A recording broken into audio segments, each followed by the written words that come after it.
दोस्तों, महात्मा गौतम बुद्ध के अनुसार अपने मन को ताकतवर बनाओ। तुम्हारी जीत हर क्षेत्र में निश्चित है, क्योंकि अगर आपका मन ताकतवर हो तो आपकी परिस्थितियां आपके लिए अवसर बन जाती है। इसलिए आज के इस वीडियो में हम महात्मा गौतम बुद्ध के अनुसार मन को ताकतवर कैसे बनाएं और दूसरों की मन की बातें आसानी से कैसे पढ़ें, इस रहस्य को हम एक कहानी के तौर पर जानेंगे। तो चलिए बिना देर किए उस कहानी की शुरुआत करते हैं। एक समय की बात है, बंगाल की खाड़ी के किनारे एक छोटे से शांत गांव में भैरव नाम का एक युवा लड़का रहता था।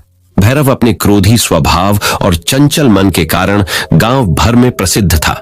उसका मन हर समय विचारों से भरा रहता था। इस तूफान ने उसके मन को एकदम बेचैन कर दिया है। उसके जीवन से शांति मानो गायब हो गई थी और वह हमेशा अपने ही ख्यालों में खोया रहता था और तनावपूर्ण जीवन जी रहा था। उनके अशांत मन और क्रोध के कारण उनके अपने परिवार के सदस्यों और गांव वालों से भी संबंध अच्छे नहीं थे, जिससे वह और भी अधिक अकेला और अपमानित महसूस करने लगा। वह और भी अधिक मानसिक तनाव की स्थिति में चला जाता है। एक समय की बात है, भैरव अपने गांव की गलियों में घूम रहे थे। तभी उनकी मुलाकात एक महात्मा बुद्ध से हुई, जो एक पेड़ की छाया के नीचे ध्यान में बैठे थे। महात्मा बुद्ध के चेहरे से निर्मल शांति की आभा झलक रही थी। इस असीम शांति में भैरव महात्मा बुद्ध की ओर आकर्षित हुए। जब भारत महात्मा बुद्ध के करीब आया तो उसे अपने आसपास एक सकारात्मक ऊर्जा का एहसास हुआ। भैरव को एहसास हुआ कि इस असीम शांति और सकारात्मक ऊर्जा का स्रोत कहीं न कहीं महात्मा बुद्ध के भीतर ही था। इसलिए वह वहीं बैठकर उसकी आंखें खुलने का इंतजार करने लगा। थोड़ी देर बाद जब महात्मा बुद्ध की आंख खुली तो उसने एक युवा लड़के को अपने सामने बैठा पाया, जो बहुत तनावग्रस्त और नकारात्मक भावनाओं से भरा हुआ लग रहा था। भारत ने महात्मा बुद्ध की ओर हसरत भरी निगाहों से देखा और बहुत विनम्रता से कहा, गुरु, मेरा मन बहुत अशांत है और मेरे मन के विचार मुझे खाए जा रहे हैं। मुझे एक पल के लिए भी शांति महसूस नहीं होती। क्या आप मुझे सिखा सकते हैं कि मैं अपने अशांत मन को कैसे शांत करूं? महात्मा बुद्ध ने भैरव की पीड़ा को समझते हुए करुण दृष्टि से देखा और कहा, मेरे प्यारे बच्चे, मैं तुम्हें एक कहानी सुनाना चाहता हूं। इस कहानी में मानसिक शांति और खुशी के रहस्य छिपे हैं। क्या आप कहानी सुनना चाहेंगे? भैरव ने हाँ में सिर हिलाया और पूरी एकाग्रता से कहानी सुनने को तैयार हो गए। उसके अंदर जिज्ञासा चरम पर थी। बहुत समय पहले की बात है, एक नगर में शक्ति नाम का एक आदमी रहता था। शक्ति बेहद महत्वाकांक्षी व्यक्ति थे और उन्हें हर काम में लोगों से डेट की जरूरत पड़ती थी। यदि उसे किसी से असफलता और बुराई सुनने को मिलती है तो वह गहरी चिंता और तनाव में चला जाता है। उनका मानना था कि सफलता और भौतिक शक्तियां खुशी देंगी, लेकिन वह जितना सफलता और प्रशंसा के पीछे भागता था उतना ही मानसिक तनाव में डूबता जाता था। लेकिन अचानक शक्ति का सामना उस समय के मशहूर महात्मा बुद्ध से हो गया, जिसका नाम महाकौशल था। महाकौशल अपने शिष्यों को ध्यान की शिक्षा देते थे और वह स्वयं एक बहुत ही ध्यान मग्न और प्रबुद्ध व्यक्ति थे। महाकौशल की अद्भुत एकाग्रता से प्रभावित होकर शक्ति ने उनसे अपने भटकते मन को शांत करने का उपाय जानना चाहा। शक्ति ने कहा कि महंत हमेशा सफलता के पीछे भागते हैं और लगातार अधिक हासिल करने की कोशिश करते हैं, फिर भी मुझे कोई क्षणिक संतुष्टि या आत्म संतुष्टि नहीं मिलती। इस निरंतर बेचैनी के बीच में शांति कैसे पा सकता हूं? महात्मा बुद्ध ने करुण दृष्टि से उसकी ओर देखा और उत्तर दिया, आपका मन एक अशांत नदी की तरह है जो हमेशा बहती और बहती रहती है। इसलिए इस अशांत मन को शांत करने के लिए आपको अपने विचारों को बिना किसी रुकावट के जाने देने की कला सीखनी होगी। शक्ति को आश्चर्य हुआ और उसने पूछा कि मैं अपने विचारों को कैसे जाने दूं? आखिर मैं भी तो अपनी इच्छाओं और महत्वाकांक्षाओं से बंधा हुआ हूं। यह सुनकर महात्मा बुद्ध मुस्कुरा दिए और कल्पना करें कि आपके हाथ में पानी का एक गिलास है। अब आप इसे जितनी देर तक पकड़ कर रखेंगे यह उतना ही भारी होता जाएगा, और अगर आप इसे काफी देर तक पकड़े रहेंगे तो आपके हाथ में दर्द होने लगेगा। लेकिन अगर आप उस पकड़ को ढीला कर दें और छोड़ दें तो आपका बोझ खत्म हो जाएगा। भैरव ने कथा और उसका संदेश ध्यानपूर्वक सुना।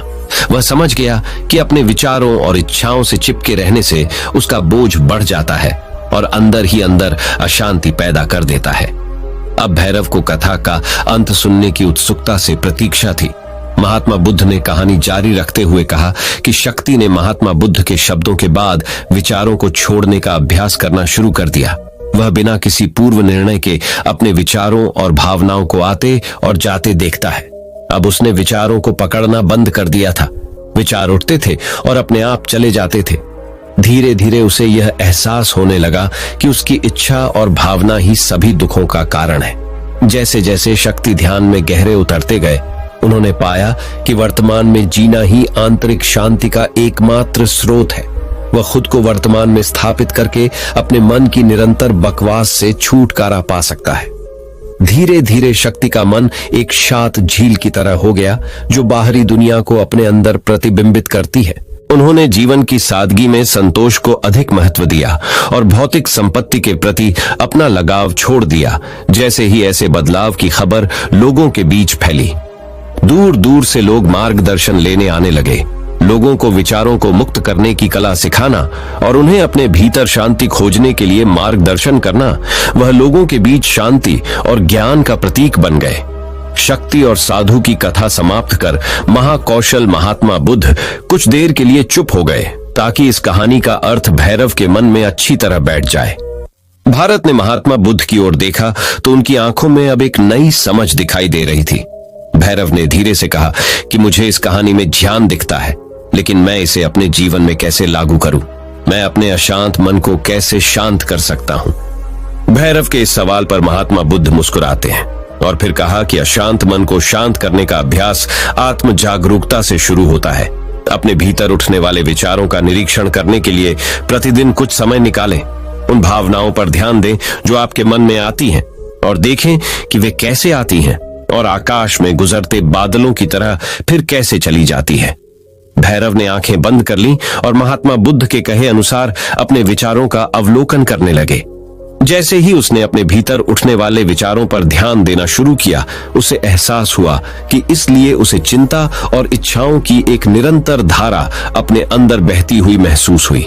सिर्फ एक एहसास ने ही नहीं, उसे एक अद्भुत शांति का एहसास कराया। उन्हें यह भी एहसास हुआ कि यह सभी विचारों और भावनाओं से अलग है।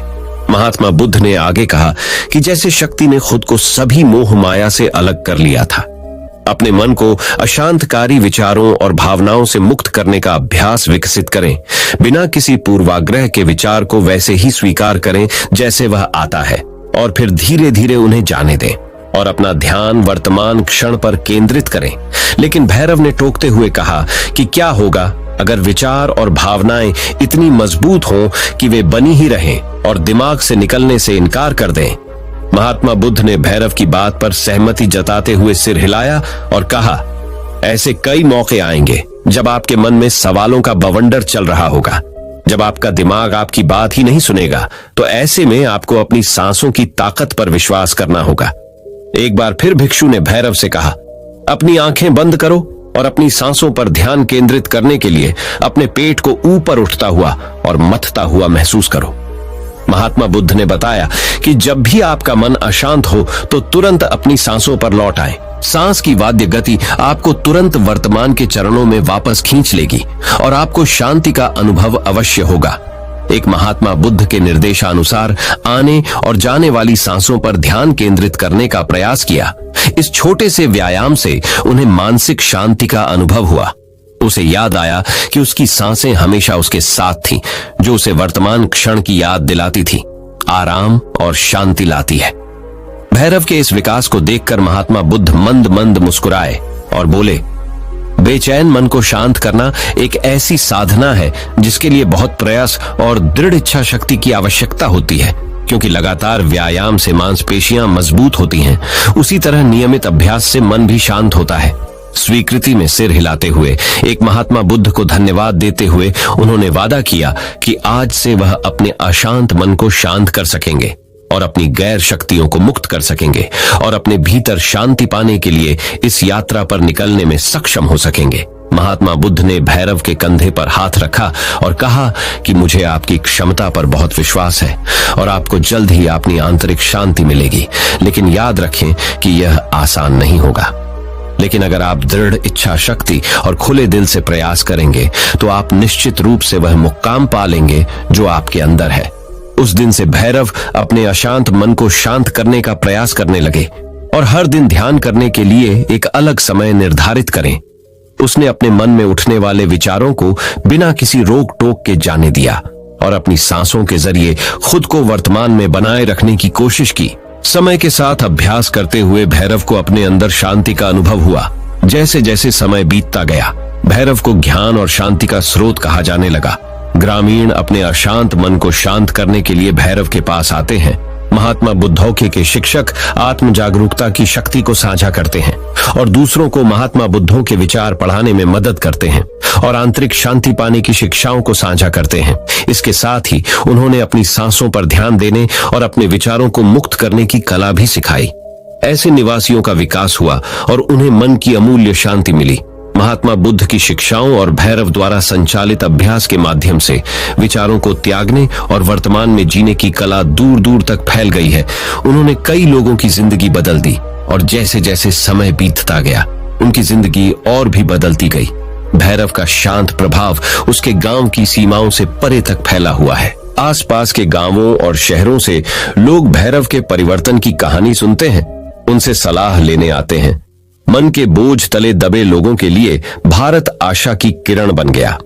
भारत की शिक्षाएं केवल ध्यान और प्रवचन तक ही सीमित नहीं थीं, बल्कि वह रोजमर्रा के काम जागरूकता के साथ करने पर ज्यादा जोर देते थे। वह लोगों को अपनी भावनाओं के प्रति जागरूक रहने की याद दिलाते थे।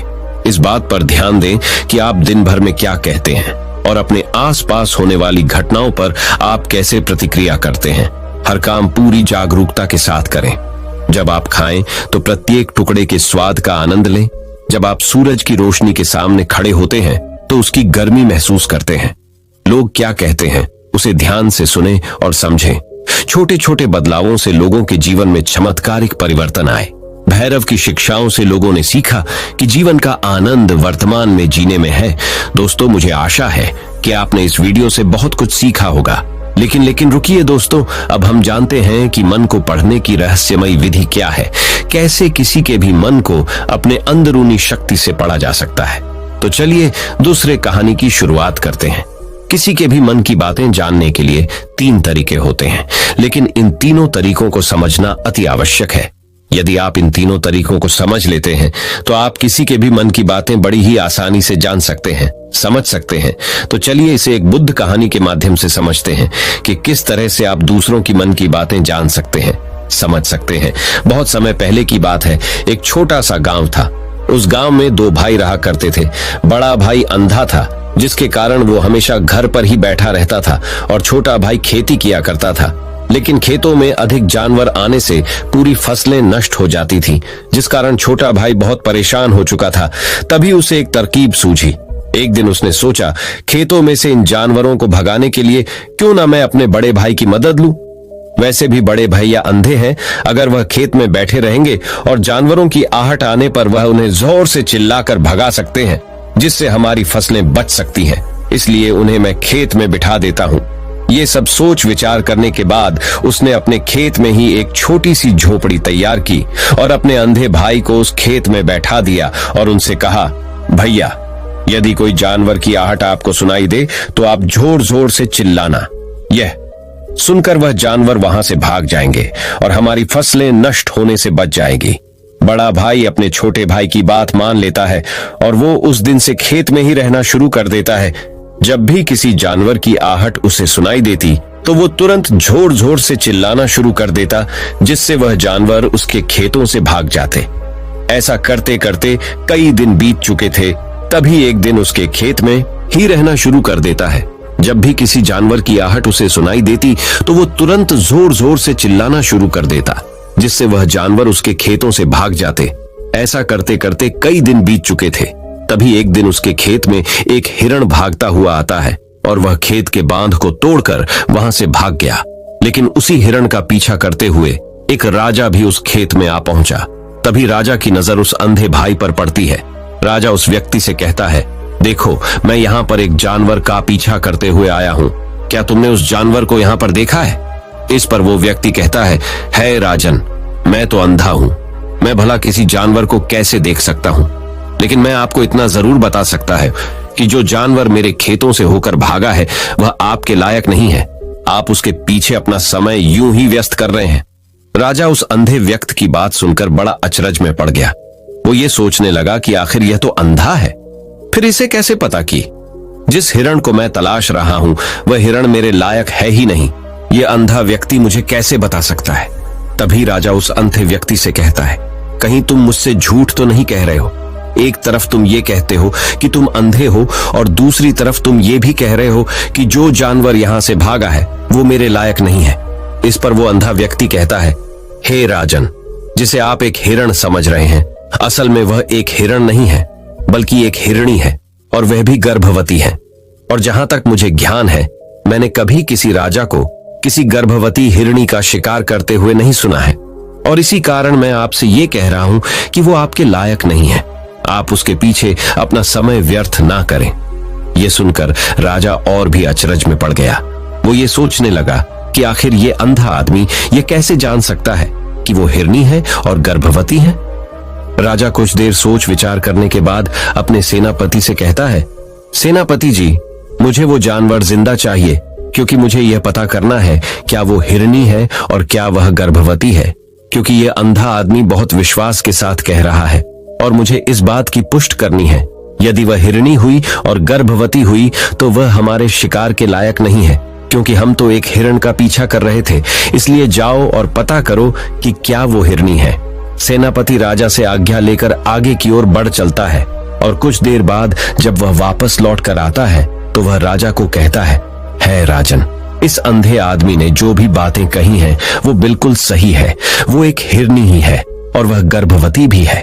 ये सुनकर राजा आश्चर्यचकित रह गया। उसे समझ नहीं आ रहा था कि आखिर अंधा आदमी कैसे पता कर सकता है कि वह जानवर एक हिरनी है और तो और वह गर्भवती है। भला एक अंधा आदमी यह कैसे देख सकता है, यह कैसे जान सकता है, आखिर इससे यह कैसे पता चला। ऐसे कई सारे प्रश्न अब राजा के मन में उमड़ने लगे। अब राजा ने यह ठान लिया था कि मुझे इस बात की गहराई तक पहुंचना ही है कि आखिर ये अंधा आदमी कैसे जानता है कि वह जानवर एक हिरनी है। ये सोचकर राजा उस अंधे आदमी के पास जाता है और उस अंधे आदमी से कहता है, देखो, मैं ये तो नहीं जानता कि तुम सचमुच अंधे हो या नहीं, लेकिन मैं तुमसे एक बात जानने आया हूं। क्या तुम मेरे प्रश्न का सही सही जवाब दोगे? इस पर अंधा व्यक्ति कहता है, हे राजन, आप जो कुछ पूछना चाहते हैं मुझसे पूछ सकते हैं। मैं आपको बिल्कुल सच सच जवाब दूंगा। इस पर राजा कहता है, देखो, एक तो तुम कहते हो कि तुम अंधे हो और दूसरी तरफ तुमने ये बता दिया कि जिस जानवर का पीछा मैं कर रहा हूं वह एक हिरनी है और तो और वह गर्भवती भी है। आखिर तुम्हें ये कैसे पता चला? तुम्हारे खेत में और भी तो जानवर आते होंगे और भी तो जानवर यहां से गुजरते होंगे, फिर तुमने ये कैसे अंदाजा लगाया? तभी वह अंधा व्यक्ति राजा से कहता है, हे राजन, आप जिस हिरनी का पीछा कर रहे थे वही हिरनी जब मेरे खेत में आई, उसकी रफ्तार और उसके भागने की आहट से मुझे यह एहसास हो चुका था कि यह एक हिरनी है। और मेरे खेत की जो बांध है वह बहुत छोटी है, उसकी ऊंचाई ज्यादा नहीं है। यदि कोई हिरण होता तो उस बांध को बड़ी आसानी से लांघ जाता, लेकिन वह हिरनी इस बांध को तोड़कर भागी है, और यदि वह इस बांध को छलांग लगाकर पार करने का प्रयास करती तो इससे उसके बच्चे को खतरा होता।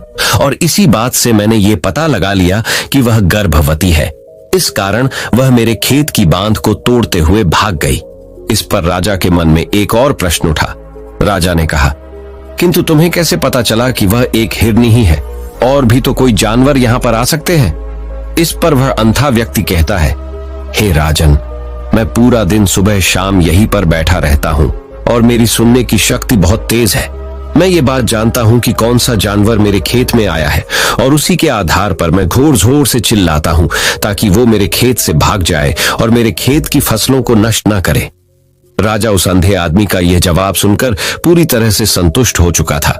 वह मन ही मन यह सोच रहा था कि आदमी भले ही अंधा हो, लेकिन यह तो बड़ा ज्ञानी मालूम पड़ता है। इस आदमी से कुछ न कुछ तो काम निकलवाना ही चाहिए। ये विचार लिए हुए राजा वहां से वापस अपने महल की ओर लौट जाता है।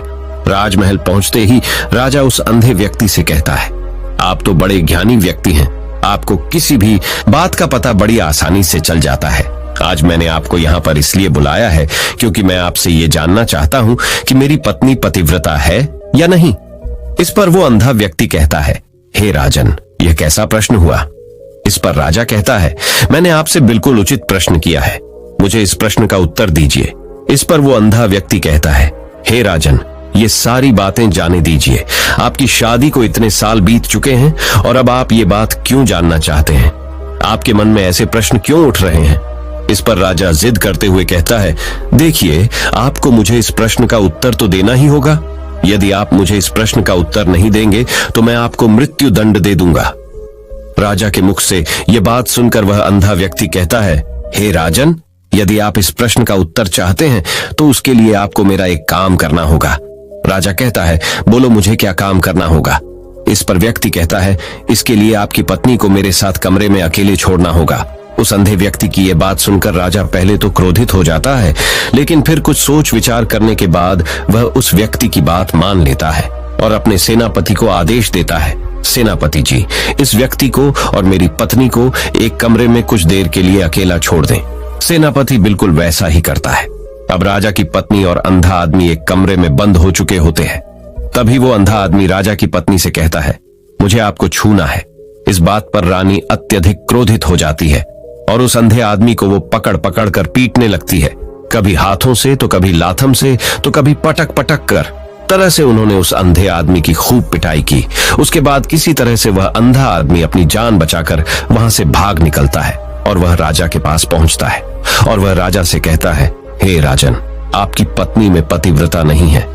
ये बात सुनकर राजा अत्यधिक क्रोधित हो उठता है और राजा अपनी तलवार निकालकर सीधा अपनी पत्नी की ओर जाता है और क्रोधित होकर वह अपनी रानी से कहता है, रानी जी, आज मैं जो भी सवाल आपसे करने वाला हूं उसका मुझे सच सच जवाब दीजिएगा, और यदि आपने एक शब्द भी झूठ कहा तो मैं आपका अभी के अभी सर धड़ से अलग कर दूंगा, तभी आगे बढ़े। राजा कहता है, मुझे बताइए, क्या आप पतिव्रता है या नहीं? इस पर रानी कहती है, हे राजन, आप भले ही मुझे जान से मरवा दीजिए, लेकिन मैं पतिव्रता नहीं हूं। राजा ये बात सुनकर बहुत खुश हुआ, क्योंकि उस अंधे आदमी ने जो भी कहा था वह बिल्कुल सच था। यह बात सुनकर तुरंत ही राजा उस आदमी के पास पहुंचता है और आकर उस अच्छे आदमी से कहता है, तुम्हें कैसे पता चला कि मेरी पत्नी पतिव्रता नहीं है? इस पर वह अंधा आदमी कहता है, हे राजन, बड़ी सीधी सी बात है। मैंने तो आपकी पत्नी से बस इतना ही कहा था कि मुझे आपको छूना है, और इस बात पर वह इतना क्रोधित हो उठी कि उन्होंने गुस्से में आकर मुझे लात घूंसों से पीटना शुरू कर दिया। और भला कोई औरत किसी और मर्द को कैसे छू सकती है? लेकिन उन्होंने ना आप देखा न ताव, बस लात घूंसे मुझ पर बरसाने शुरू कर दिए। वह भी तो एक छूना ही हुआ, और एक पतिव्रता नारी कभी भी पराये मर्द को नहीं छूती। जब मैंने उसे छूने के लिए कहा था तो वह उस वक्त मुझे मना कर सकती थी, लेकिन उन्होंने तो मुझे पीटना शुरू कर दिया और देखते ही देखते उन्होंने मेरे पूरे शरीर को छू लिया। अब आप ही बताइए, ऐसी स्त्री भला पतिव्रता कैसे हो सकती है? इस पर राजा कहता है, तुम तो बड़े ज्ञानी मालूम पड़ते हो। अच्छा ठीक है, चलो तुम मेरे एक प्रश्न का और जवाब दो। यदि तुमने मुझे इस प्रश्न का सही सही जवाब दे दिया तो मैं तुम्हें यहां से जाने दूंगा। आगे राजा उस अंधे आदमी से कहता है कि तुम मुझे यह बताओ, क्या मैं सच में अपने पिताजी का ही बेटा हूं या फिर किसी और का? इस पर वह अंधा भी कहता है, हे राजन, इस बात से आपका क्या लेना देना? आप किसी की भी औलाद हो, आखिर आप हैं तो इस राज्य के राजा, इसलिए इस प्रश्न को जाने दीजिए। लेकिन राजा कहता है, नहीं नहीं, मुझ इस प्रश्न का सही सही जवाब चाहिए, अन्यथा यह प्रश्न मुझे हमेशा परेशान करता रहेगा, इसलिए मैं इसका सही सही जवाब जानना चाहता हूं। यदि तुम इसका सही सही जवाब दे देते हो तो तुम यहां से जा सकते हो, मैं तुम्हें नहीं रोकूंगा। इस पर वह अंधा आदमी कहता है, हे राजन, इसके लिए तो मुझे आपकी मां के पास भी जाने की कोई आवश्यकता नहीं है। मैं आपको अभी अभी ये बता सकता हूं कि आप किसकी औलाद हैं, लेकिन उससे पहले मैं चाहता हूं कि आप मुझसे एक वादा करें कि आप मुझ पर क्रोध नहीं करेंगे। राजन ने कहा, मैं तुमसे वादा करता हूं, मैं तुम पर क्रोध नहीं करूंगा। इसके बाद वह अंधा आदमी राजा से कहता है, हे राजन, आप हैं तो अपने ही पिता के पुत्र, लेकिन आप पर एक कंजूस सेठ की छाया पड़ी हुई है। यह सुन राजा बहुत क्रोधित हो उठा और वह तुरंत तलवार निकालकर अपनी मां के पास जा पहुंचा। वह वहां पर पहुंचने के बाद अपनी मां से कहता है, मां, मुझे सच सच बताइए, क्या मैं अपने ही पिता का पुत्र हूं या नहीं? यदि आपने मुझे सही सही नहीं बताया तो वह यहीं पर अपने प्राण त्याग दूंगा। मुझे बताओ क्या सच है? इस पर उस राजा की मां कहती, बेटा, तू है तो अपने ही पिता का पुत्र, लेकिन तुम्हारे ऊपर एक कंजूस सेठ की छाया पड़ी हुई है। जब मैं एक बार नहाने के बाद अपना मुंह आईने में देख रही थी, तभी उस कांच के पीछे मुझे एक कंजूस सेठ नजर आता है और उसी की छाया तुम पर पड़ चुकी है। ये सुन राजा बहुत खुश हो जाता है और वह तुरंत दौड़ा दौड़ा वापस उस अंधे आदमी के पास पहुंचता है और उस अंधे आदमी से कहता है, तुम्हें यह कैसे पता चला कि मुझ पर एक कंजूस सेठ की छाया पड़ी हुई है? इस पर वह आदमी कहता है, हे राजन, आपने मुझसे कई सारे सवाल पूछे जिनका जवाब मैंने आपको सही सही दिया है। यदि कोई और राजा होता तो मुझे इसके बदले में ढेरों सारे इनाम मिल चुके होते, लेकिन अब तक आपने एक फूटी कौड़ी तक नहीं दी है। इस बात से ही मैंने अंदाजा लगा लिया था कि आप बहुत कंजूस हो। ये बात सुनकर राजा जोर जोर से हंसने लगा और कहता है कि आप जो भी मांगेंगे वह मैं आपको अवश्य दूंगा, लेकिन मुझे ये बताओ कि तुम्हें कैसे पता चल जाता है कि कौन सी बात सही है और कौन सी गलत? तुम किसी भी बात का इतना सटीक और सही जवाब कैसे दे पाते हो? इस पर वह अंधा आदमी कहता है, हे राजन, मैं तो वैसे ही अंधा हूं। यदि मेरी आंखें होती तो मैं किसी की भी मन की बातें बड़ी सरलता से जान लेता। मन की एक भाषा होती है और यह भाषा मनुष्य के शरीर के व्यवहार के रूप में देखी जा सकती है। उसकी आंखों से, उसके होठों से, उसके काम करने के तरीके से, उसकी क्रियाओं से पता किया जा सकता है कि उसके मन में क्या चल रहा है। उसके आधार पर हम किसी के भी मन की बातें जान सकते हैं, लेकिन मैं तो अंधा हूं, मैं देख नहीं सकता। यदि मुझे कोई बात जाननी हो तो अगले आदमी को कुछ काम देना पड़ता है, जिस पर वह व्यक्ति किस प्रकार काम करता है, किस तरीके से इस काम को करता है, उसके आधार पर ही मैं ये पता कर पाता हूं कि उसके मन में क्या चल रहा है। तभी वह राजा कहता है, तो क्या इसका अर्थ यह हुआ कि मैं भी किसी के मन की बातें जान सकता हूं? इस पर वह अंधा आदमी कहता है, हे राजन, अवश्य आप भी किसी भी व्यक्ति के मन की बात जान सकते हैं, किंतु उससे पहले आपको अपने ऊपर काम करना होगा, और वह काम है अपने मन को शांत करना, अपने मन को वर्तमान में लाना, जिसके लिए मैं आज आपको 3 तरीके बताने वाला हूं।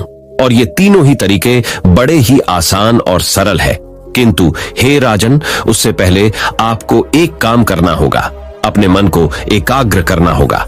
जब हम अपने मन को एकाग्र करते हैं, अपने मन को वर्तमान में लाते हैं, तो हम दूसरे के मन की बात जान सकते हैं, क्योंकि वह आदमी अभी भी अपने मन में वर्तमान में ही सोच रहा है और हमें भी मन को वर्तमान में ही लाना होगा, तभी हम उसके मन की बातें जान सकते हैं। यदि हम अतीत में हुई घटनाओं के बारे में सोच रहे हैं, तो वह जो अगला आदमी वर्तमान में सोच रहा है, वर्तमान में अपने मन में बात कर रहा है, वह हम कैसे जान पाएंगे? क्योंकि हम तो अतीत की घटनाओं में डूबे हुए हैं। इसलिए किसी के भी मन की बात जानने के लिए सबसे पहले हमें हमारे मन को एकाग्र करना होगा, उसे वर्तमान में लाना होगा।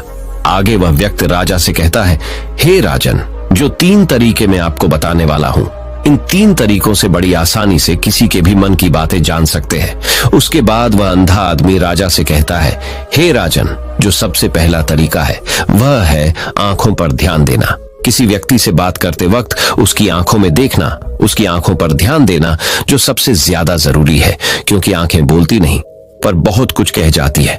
यदि हम किसी व्यक्ति की आंखों के इशारों को समझना सीख जाए, हम ये जान पाएंगे कि व्यक्ति के दिमाग में क्या चल रहा है, वो क्या सोच रहा है और अभी वह क्या करने वाला। मेरे पास आंखें नहीं, लेकिन मैंने अपने गुरु से यह विद्या सीखी है, क्योंकि बहुत सालों पहले मेरे पास आंखें थीं और मैं उस वक्त लोगों के मन की बातें केवल उनकी आंखों से ही जान लेता था। इसलिए यदि आप भी दूसरों की मन की बातें जानना चाहते हैं, तो आपको भी उनकी आंखों पर गौर करना चाहिए, जैसे कि उनका आकार कैसा है, वह कहां और किधर देख रहे हैं। यदि उसकी आंखें यहां वहां घूम रही हैं, जब आप उससे बातें कर रहे हैं, तो वहां वह इधर उधर मोड़ रहा है, कभी ऊपर तो कभी नीचे या कभी आसपास, या फिर उसकी आंखें खुश नजर आ रही हैं या फिर आंखें निराश नजर आ रही है, जैसे कि चोर होता है। उसकी आंखों में जब हम देखते हैं तो हमें यह पता चलता है कि अगले आदमी ने कोई गलती की है। ठीक उसी प्रकार जब हम किसी चालाक व्यक्ति की आंखों में देखते हैं, तो आपको पता चलेगा कि उसकी आंखों में एक भाषा होती है, एक बहुत ही सीधा और आसान तरीका होता है। यदि आपको यह पता लगाना है कि सामने वाला व्यक्ति आपसे झूठ कह रहा है या फिर सही, तो आपको उसकी आंखों पर ध्यान देना अति आवश्यक है। यदि आपसे बात करते वक्त वह व्यक्ति अपनी आंखें यहां वहां घुमा रहा है, ऊपर नीचे इधर उधर दाएं, बाएं, हर जगह देख रहा है, तो इसका अर्थ यह हुआ कि वह उस बात से निकलने का कोई रास्ता ढूंढ रहा है और कोई झूठ बना रहा है। यदि सामने वाला व्यक्ति आपसे कुछ झूठ कहने का प्रयास कर रहा है तो वह आपसे नजर नहीं मिलाएगा। वह यहां वहां देखेगा, ऊपर नीचे देखेगा, लेकिन वह आपकी आंखों में आंखें डालकर कभी नहीं देख पाएगा, क्योंकि उसे डर है कि यदि उसने आपकी ओंखों में आंखें डालकर देखा तो उसका झूठ पकड़ा जाएगा और लोगों को सच्चाई का पता चल जाएगा। और इसी प्रकार कुछ और भी भाषाएं होती हैं। जब आप किसी की आंखों में आंखें डालकर यह देखना शुरू कर देंगे कि उसके हाव भाव क्या है, ठीक उसी प्रकार चेहरे के हाव भाव होते हैं जिससे हम मन की बातें बड़ी आसानी से समझ सकते हैं, और इन्हें भी समझना बहुत जरूरी है। कभी कभी कोई व्यक्ति अपने चेहरे से जैसे आंख, होंठ और बहुत से कुछ अलग अलग व्यवहार करता है। यदि आप किसी व्यक्ति के चेहरे में गौर करेंगे तो आप आसानी से समझ पाएंगे कि वह व्यक्ति निराश है। जब व्यक्ति बहुत उदास है या फिर वह बहुत खुश है या फिर उससे कोई बहुत बड़ा दुख है, वह अपने अंदर क्या महसूस कर रहा है, ये सारी बातें हम उसके चेहरे के हाव भाव से पता कर सकते हैं। फिर चाहे इंसान जुबान से कुछ बोले या ना बोले, लेकिन आप उसके चेहरे से सब कुछ पता कर सकते हैं। आगे व्यक्ति राजा से तीसरा तरीका बताते हुए कहता है, हे राजन, इसी प्रकार तीसरी भाषा भी है, अर्थात तीसरा तरीका भी है, और वह है हाथों के इशारे और शरीर का व्यवहार। मन की बात समझने के लिए हमें हाथ के इशारे और शरीर के व्यवहार को समझना बहुत आवश्यक है। कोई व्यक्ति जब बात करता है तो आपने देखा होगा कि वो अपने हाथों को हिलाता रहता है, अपने हाथों से इशारा करता रहता है। बातों के साथ साथ अपना शरीर का जो व्यवहार है, अर्थात बॉडी लैंग्वेज, उसका भी पूरा उपयोग करता है, जिससे हमें यह पता चल पाता है कि वह व्यक्ति हमारी बातों पर कितना ध्यान दे रहा है और उसके मन में क्या चल रहा है। शरीर के व्यवहार को देखने के लिए उसके हाथ मटकाने, शरीर मटकाने और चेहरे पर बार बार हाथ लाल, हाथों का एक दूसरे से मसलना, ऐसी बहुत सी क्रियाएं होती हैं। उस पर हमें ध्यान देना अति आवश्यक है।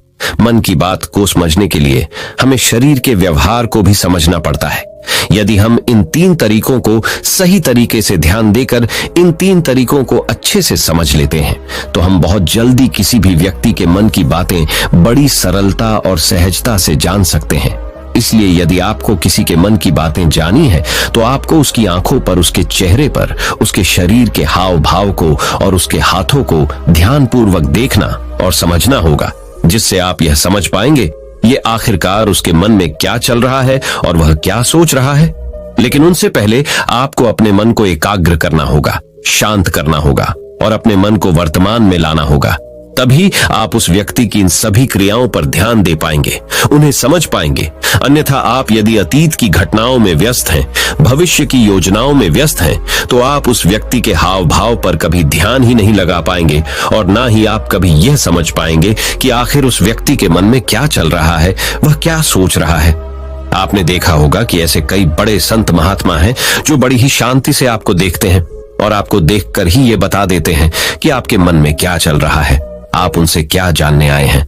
और इसका सबसे बड़ा प्रमुख कारण यही है कि वह आपको पढ़ सकते हैं, आपको समझ सकते हैं, आपकी मन की बातें जान सकते हैं, क्योंकि उनका मन एकाग्र है, शांत है, और यही कारण है कि वह आपके मन की बातें बड़ी सरलता से समझ जाते हैं। तो दोस्तों, उम्मीद करता हूं इन 2 कहानियों से एक अच्छी सीख मिली होगी। ये कहानी आपको कैसी लगी हमें कमेंट बॉक्स में कमेंट करके जरूर बताएं, और इस कहानी को अपने दोस्तों के साथ जरूर शेयर करें ताकि उन्हें भी इस कहानी से कुछ सीखने को मिल सके। और हमारे चैनल को सब्सक्राइब करना ना भूले। धन्यवाद। नमो बुद्धाय।